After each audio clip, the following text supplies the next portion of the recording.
नमस्कार, मैं chemistry point के प्रदीप सर स्वागत करते हैं एक बार फिर से आपका अपना YouTube channel the best chemistry point by Pradeep sir में।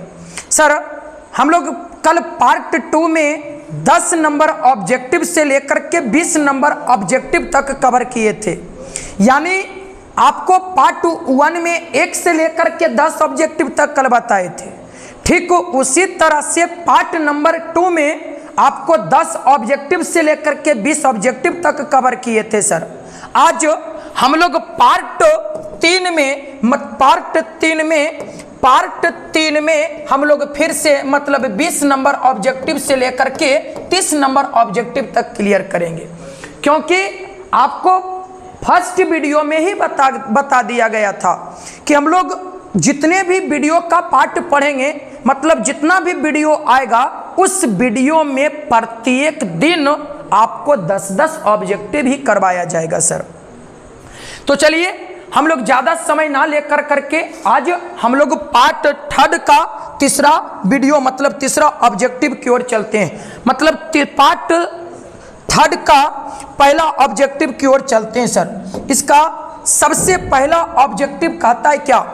सबसे पहला ऑब्जेक्टिव, थोड़ा ध्यान से आप लोग इस ऑब्जेक्टिव को देखिए और इसका आप लोग फटाफट इसका आंसर आप लोग कमेंट में करके बताइए कि मोल अंश का इकाई है। मोल अंश का इकाई क्या होता है? आप लोग जल्दी कमेंट में करके बताइए कि मोल अंश का इकाई होता क्या है। सर, मोल अंश का इकाई में ऑप्शन नंबर फर्स्ट दिया हुआ है मोल लीटर इनवर्स, फिर ऑप्शन नंबर बी दिया हुआ है मोल केजी इनवर्स, और ऑप्शन नंबर सी में है मोल लीटर, और ऑप्शन नंबर डी में है यूनिट लेस जिसका हिंदी होता है इनमें मतलब इसका कोई इकाई नहीं। आपको बताए थे कि जो आपका ऑप्शन नंबर फर्स्ट हम लोग देख रहे हैं ये मोल लीटर इनवर्स, ये मोल लीटर इनवर्स ये मोलरता का इकाई है। मोलरता का इकाई मोल लीटर इनवर्स होता है। मोलरता का इकाई मोल लीटर इनवर्स। ये ऑप्शन नंबर बी जो है ये मोललता का इकाई है। तो मोललता का इकाई होता है मोल बटा केजी, और ये मोल लीटर इनवर्स ना तो मोललता का इकाई ना तो मोलरता का इकाई। लेकिन ऑप्शन नंबर डी जो हम लोग देख रहे हैं ये आपको क्लास में भी बताए थे कि जो मोल अंश है सर, इस मोल अंश का कोई इकाई नहीं होता है। मतलब मोल अंश का कोई इकाई नहीं, मतलब ये यूनिट लेस होता है। तो यानी हम लोग कह सकते हैं कि एक नंबर यानी मोल अंश का कोई इकाई नहीं होता है, यानी इसका राइट आंसर हो जाएगा unit less. Unit less means कहने का मतलब इसका कोई इकाई नहीं है। याद रखिए क्वेश्चन नंबर फर्स्ट का राइट आंसर होगा डी, यूनिट लेस जिसका कोई इकाई नहीं होता है। अगला क्वेश्चन नंबर 2 की ओर चलते हैं। क्वेश्चन नंबर 2 कहता है क्या? क्वेश्चन नंबर 2 कह रहा है कि H3PO3 है। H3PO3 क्या है? आप लोग कमेंट करके बताइए कि H3PO3 मोनोबेसिक एसिड है कि डाइबेसिक एसिड है कि ट्राइबेसिक एसिड है कि इनमें से कोई नहीं है। आप लोग कमेंट करके बताइए कि इसका राइट आंसर क्या होगा। फिर आगे हम इसको सॉल्यूशन करके आपको बताएंगे कि इसका राइट आंसर क्या होगा।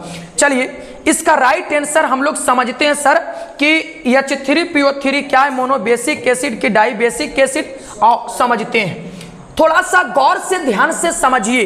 देखो H3 यहाँ पे लिखा हुआ है H3, फिर लिखा हुआ है H3PO3।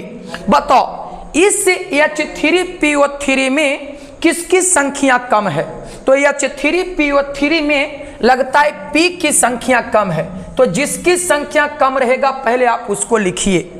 P की संख्या 1 था तो P लिख दी।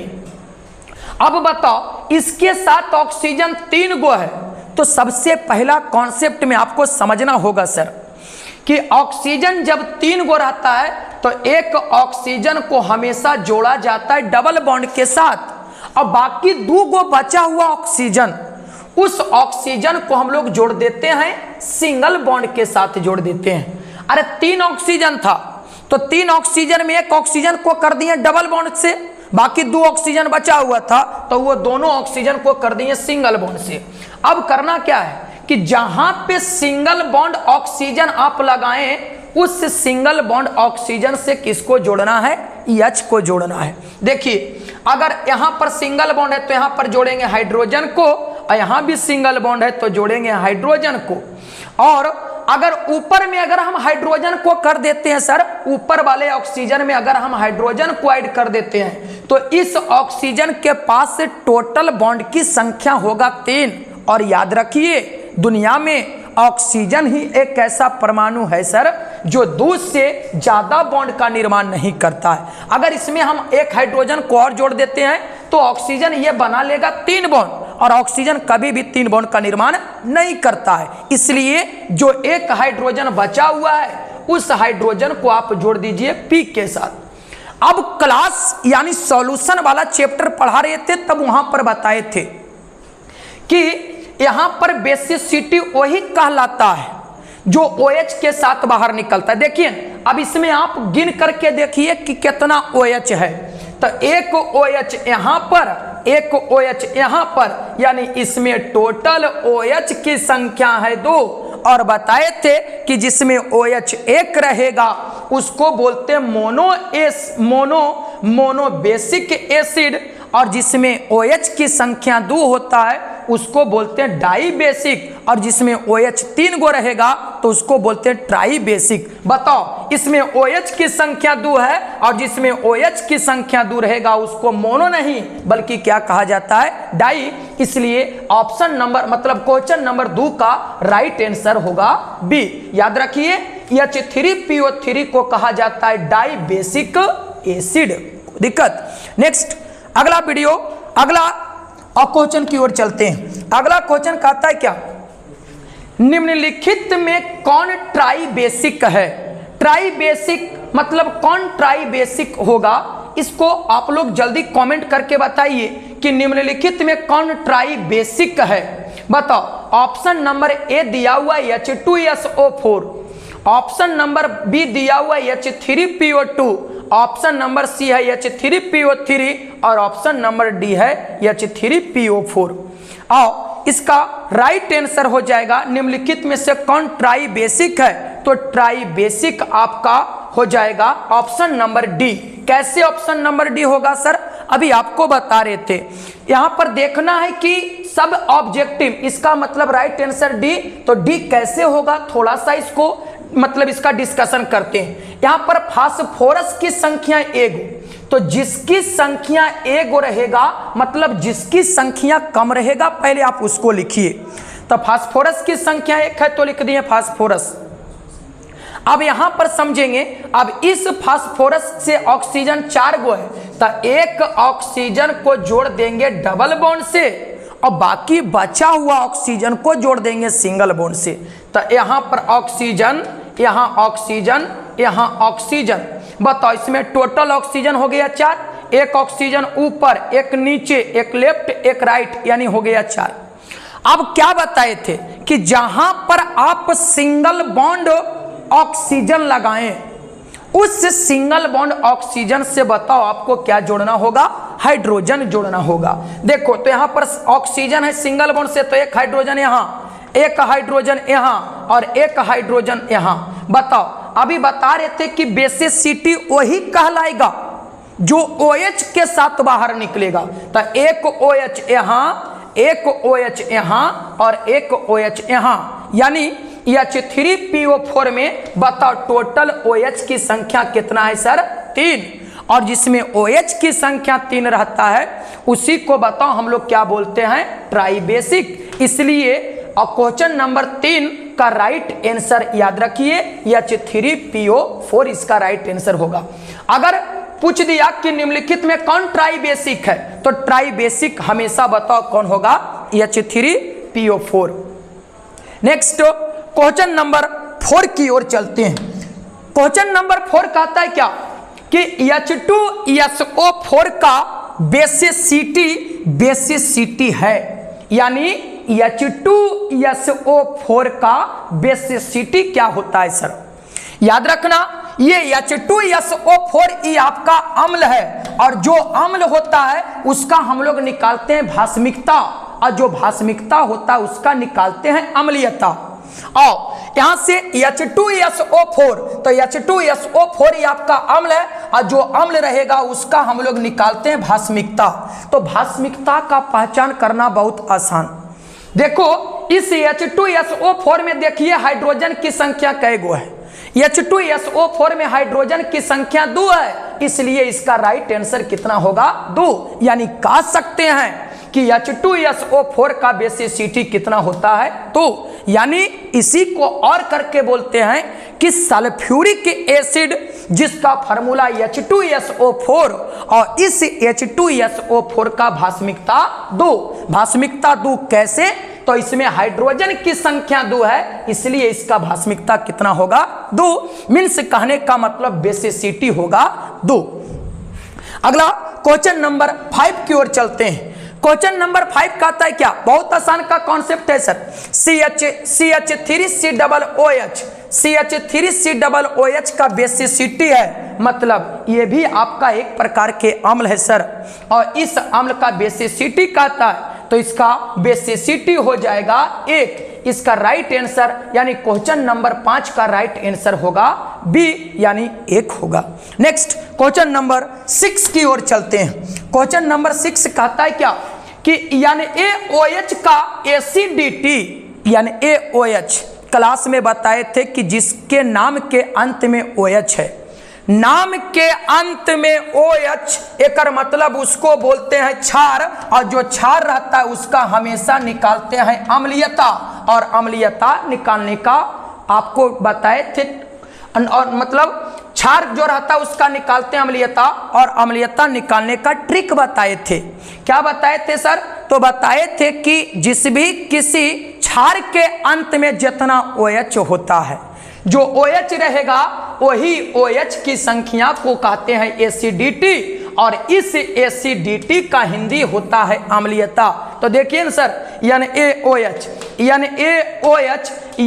AOH मतलब यानी AOH नाम के अंत में OH कई गो है? एक गो है, इसलिए इसका एसिडिटी कितना हो जाएगा 1।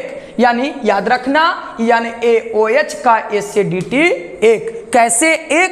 क्योंकि इसके नाम के अंत में OH की संख्या 1 है, इसलिए एसिडिटी की भी संख्या कितना होगा 1।